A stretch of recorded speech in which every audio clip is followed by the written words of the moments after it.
Designing an Exercise Programme by George Smith. Alex is a 16-year-old shooting guard for his local basketball team.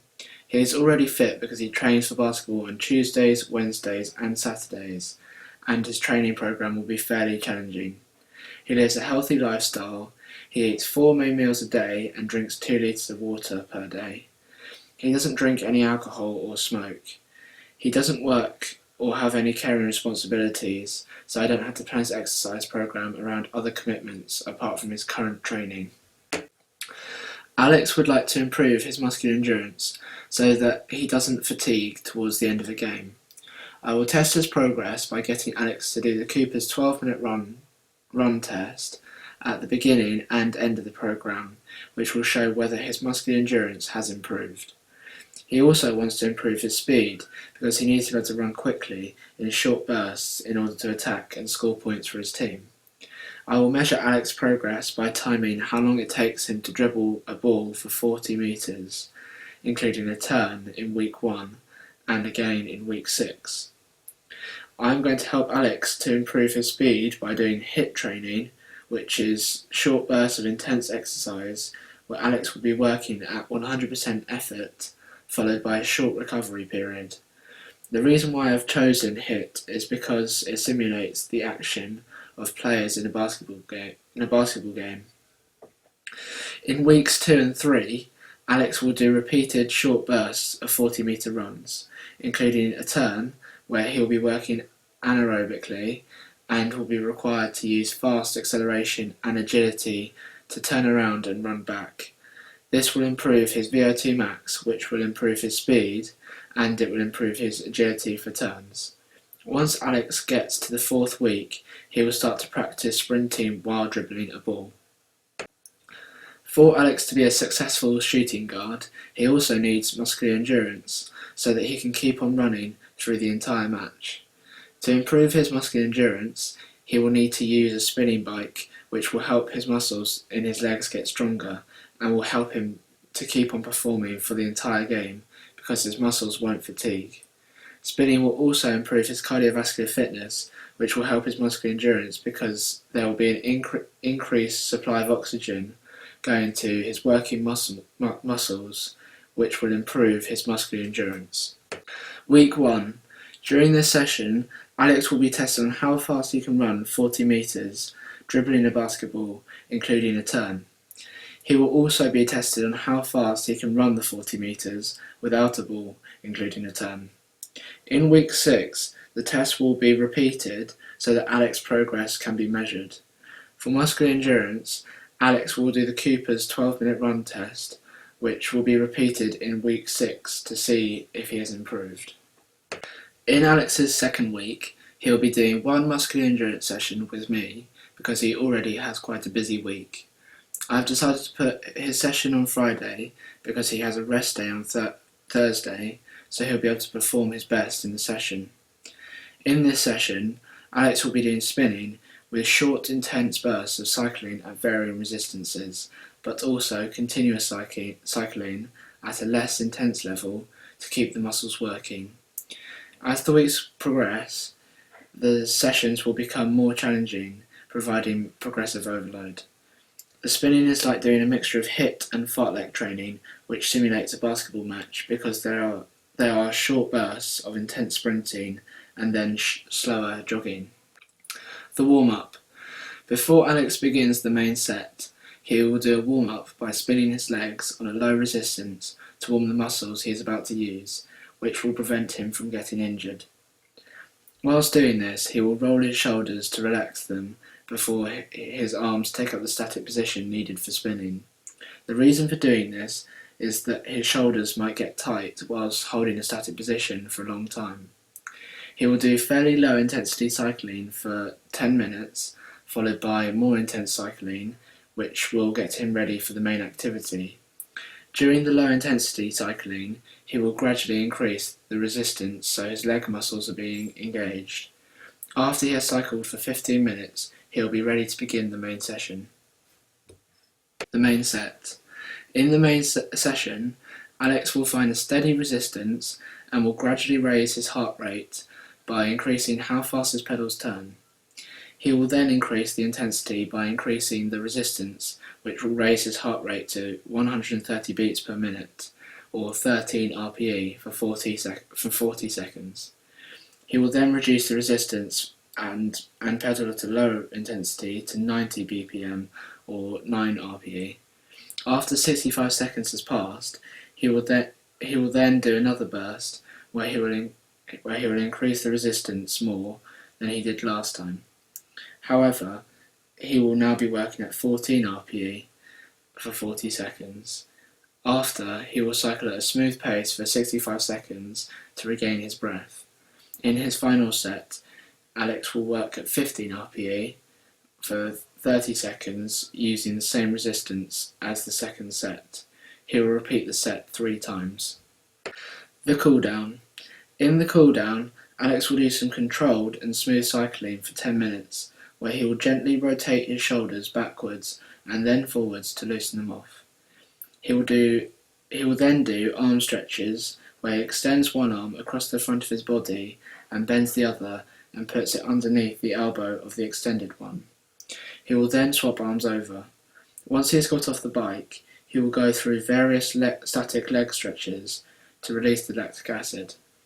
He will stretch out his quadricep muscle by standing up straight while he bends his knee and brings his foot back towards his back. He needs to grab his ankle and gently pull it till he can feel a pulling sensation in the muscle. The next stretch will focus on his gastrocnemius. Alex needs to stand facing a wall. He then places his hands in line with his shoulder and bends one leg and puts the other foot backwards so it is fully extended. He should be able to feel a pulling sensation in his calf. The final stretch Alex will do is a hamstring stretch, where he sits up against a wall with a straight back and extends his legs. He can then try and touch his toes.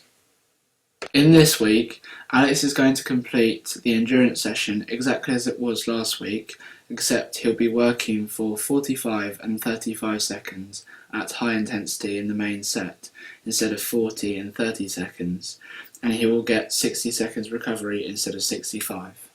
The warm-up will be exactly the same as last week. In the main session, Alex will find a steady resistance and will gradually raise his heart rate by increasing how fast his pedals turn. He will then increase the intensity by increasing the resistance, which will raise the heart rate to 14 RPE for 45 seconds. He will then reduce the resistance and pedal at a lower intensity to 9 RPE.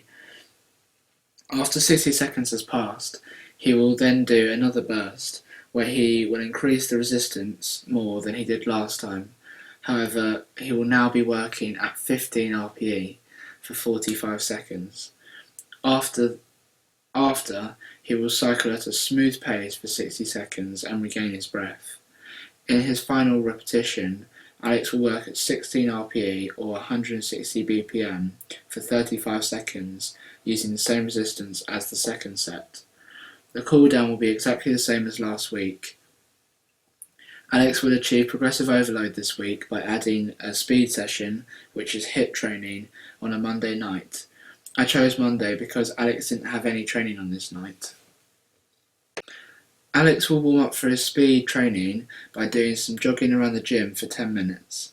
He will then add in heel flicks and high knees to warm up his hamstrings and quadriceps. After he has done the running, he will do leg swings to elasticate the muscles. These exercises will help Alex to perform his best because his muscles will be able to stretch further, which will give him a longer stride length and more agility for the turns, which will prevent him from getting injured.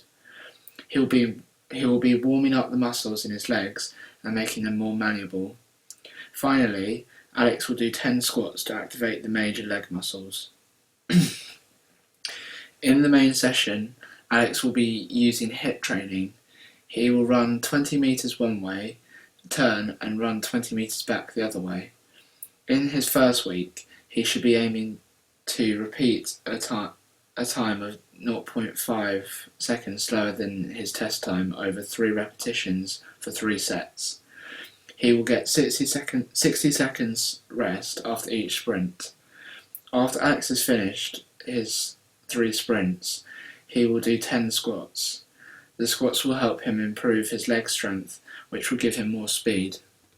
To cool down, Alex will do 5 minutes of gentle jogging, followed by static leg stretches to release lactic acid from his legs and to maintain and increase flexibility. He will stretch out his quadricep muscles by standing up straight while he bends his knee and brings his foot towards his back. He will grab his ankle and gently pull it till he can feel a pulling sensation in the muscle. The next stretch will focus on the gastrocnemius. Alex will stand facing a wall, and then he will place his hands in line with his shoulder and bend one leg and put the other foot backwards so it is fully extended. He should be able to feel a pulling sensation in his calf. The final stretch Alex will do is a hamstring stretch, which is where he sits up against the wall with a straight back and extends his legs. He can try and reach and touch his toes. In the 4th week, I will increase the intensity of both sessions in order to achieve progressive overload and therefore physiological adaptations. Muscular endurance. In the spinning, the warm-up, cool-down and stretching will be the same. However, the intensity will increase as I will encourage Alex to add more resistance, which will mean that his RPE will increase. I will increase the amount of time that he works with the high resistance from 14 and 35 seconds to 50 and 40 seconds. Alex will find a steady resistance and will gradually raise his heart rate by increasing how fast his pedals turn. He will then increase the resistance and come out of the saddle, which will raise his heart rate to 15 RPE or 150 BPM for 50 seconds. He will then return to the saddle, working at a lower intensity of 9 RPE. After 55 seconds has passed, he will then do another burst, where he will increase the resistance more than he did last time, and rise out of the saddle. He will now be working at 16 RPE for 50 seconds. After, he will return to his seat and cycle at a smooth pace for 55 seconds and regain his breath. Alex will do 3 repetitions. In his final repetition, Alex will work at 17 RPE or 170 BPM for 40 seconds, using the same resistance as the second set. In the speed session, Alex will do 2 sets of 4 sprints, and 1 set will be dribbling a basketball. In the squat section, he will add 10 lunges, 5 for each leg. This will increase the strength and power, and therefore speed. The warm-up and cool-down will be the same as last week. Speed main set. This week, Alex will run 20 metres one way, turn, and run 20 metres back the other way. He will be aiming to run at a speed of 0.4 slower than his PB. He will get 55 seconds rest after each sprint. After the first sprint set, Alex will do 10 squats and 10 lunges, 5 on each leg. Squats and lunges will help him to improve his strength and power, which will give Alex more speed. In the second sprint set, Alex will be dribbling a ball. He will aim to go 0.5 seconds slower than his test PB for dribbling. At the end of this set, he will repeat the squats and lunges. In week 5, I will change the spinning so that instead of short bursts of intensity, Alex will do a continuous cycle which gets gradually harder and harder as if he is climbing a mountain. This will help to improve his muscular endurance because he won't get a break. In the speed session, I'm going to add 5 squat jumps in order to add more power to Alex's legs. Muscular endurance. The warm-up and cool-down will remain the same. Main set. In the main session, Alex will begin with a steady resistance and will gradually raise his heart rate by increasing the resistance. This training session will be less interval-based and more continuous climbing. In the session, he will simulate cycling up a mountain, and in the middle of the session, he will go down a hill to give him time to recover, followed by a further climb. He will finish with a sprint along a flat. Alex will be working at a RPE of 13 at the bottom of the mountain and gradually increasing until he's working at 18 RPE nearer the top. To begin with, Alex should be feeling fairly comfortable